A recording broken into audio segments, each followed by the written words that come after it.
This is Steve Robbins. Welcome to the Get It Done Guys, quick and dirty tips to work less and do more. The life skill that will make or break you is making good decisions. Consider Goldilocks. She spent a lot of time deciding if a bowl of porridge was too hot, too cold, or just right. She was so obsessed with cooking temperature that she never even considered that breaking and entering is a crime. And breaking and entering a home owned by wild bears? That's just dumb. When I was a student at MIT, I discovered that each dorm had its own personality. We spent the first week of the year giving incoming students tours and feeding them lobster, all to persuade the ones that we liked to come live with us. Baker House has nicer rooms, an incoming frosh would say. Choose the house where you feel most comfortable, I replied. Of course, your choice will determine who you become as a person and set the stage for your entire life. But don't think about that. Here, have some lobster. A decision's consequences start now and go on forever. But when we make decisions, we usually only use a single time frame for considering the consequences. Good decisions require using a time frame that matches the decision, not a time frame that matches whatever time frame you happen to use mentally.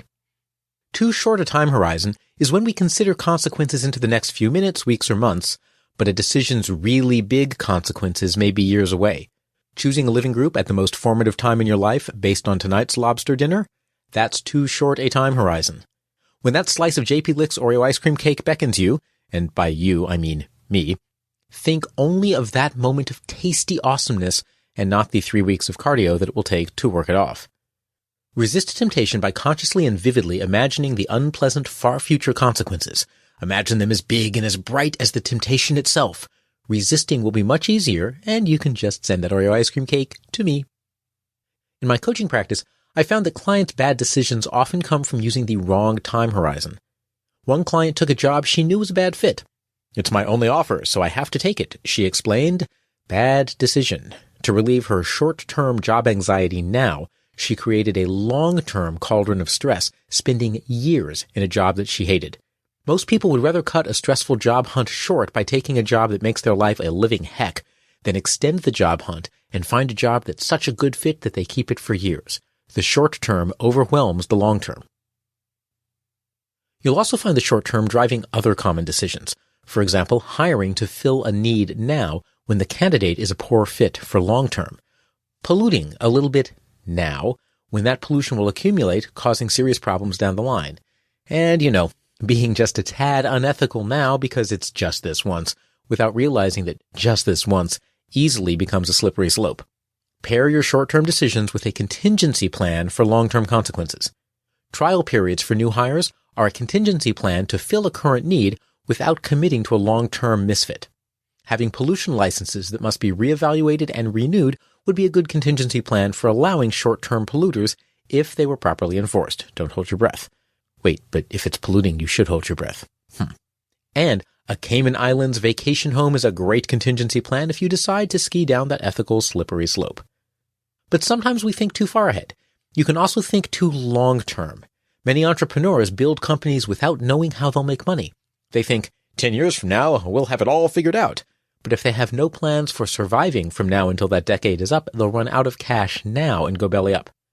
High achievers often focus too far ahead. They work too much and ignore their families, their hobbies, friends, and lives. And why?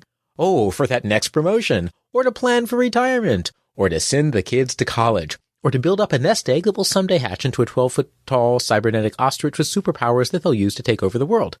In this case, they're so focused on preparing for the future that they're missing the now. They could have a happy life with their family now. They could teach the kids to help raise their own college money now. They could have hobbies and friends and lives now. I'm not so sure about the cybernetic ostrich, however. Decisions based solely on the long term may expose you to too much short-term risk. They can also blind you to noticing that most of what you want, you could already have if you weren't ignoring the short term. That's the whole premise behind my Living an Extraordinary Life presentation. There is a link in this episode's transcript. It's about setting long-term direction, but enjoying the short term while you're on the way.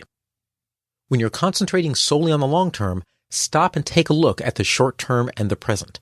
You may already be able to get what you want, and make sure that you have a short-term survival plan that will tide you over until the long term arrives. That's survival in every sense, financial, physical, social, and emotional. When making a decision, you want to be like Goldilocks. Consider the decision using a time frame that's very short. Then reconsider with a time frame that's very long. And then using that information, consider a third time frame with a time frame that's just right. Then you'll know if you want to have a contingency plan for the long term, a survival plan for the short term, or whether your time horizon is perfect. This is Steve Robbins. Email questions to getitdone@quickanddirtytips.com. I help highly successful people achieve extraordinary results in their work and lives. If you want to know more, visit steverobbins.com. That's SteverRobbins.com. Work less, do more, and have a great life.